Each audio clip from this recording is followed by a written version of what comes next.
Hey guys, so this week we're talking about world building, which is actually kind of cool because it's interesting to see how everyone world builds when it comes to very massive novels, particularly because you need to have a complete world in order to understand and know where you want to put your characters in various points of the story.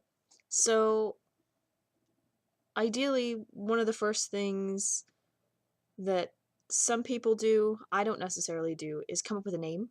But like I said, it doesn't have to come first because really, if you don't have an idea for what to name this place, leave that as one of the last things. Heck, in the past, I have also opened it up to Facebook and just posted it as a status update and said, hey, I need the name of a made up country, go. And people will come up with whatever. I will pick and choose between there, and then I have a name for my country.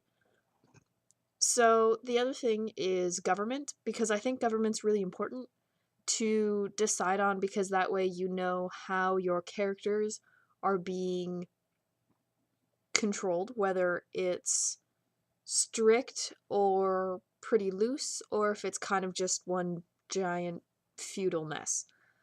So basically, Google it, look it up on Wikipedia, find what's right for what you're working on.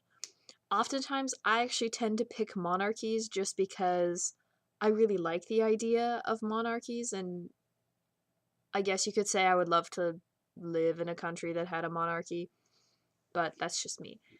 In terms of people, oftentimes I will look at how people live around me and in other countries, and then from there decide what type of life I want my people in this country or planet or system of planets to have, because that way you can understand that, say, in this part of the country, planet, insert made up whatever, that perhaps it's much more like a desert. It's very, they suffer from droughts a lot. So you can kind of figure out things because what happens to your people also ties in very closely to your terrain, because that way the terrain can tell you perhaps what the weather is like,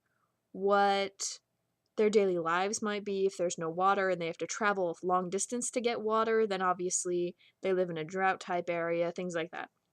The other thing to look for in terms of world building is perhaps if there is a military involved with the government, because that can have a major impact. Similar to the Hunger Games, and even presently in the real world, in many countries, the military and other rogue groups play a big part into things. So that's something else to look at.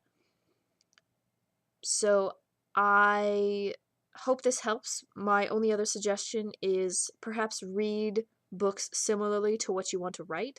That way you can get a feel for what's out there and you're not necessarily copying word for word what's going on.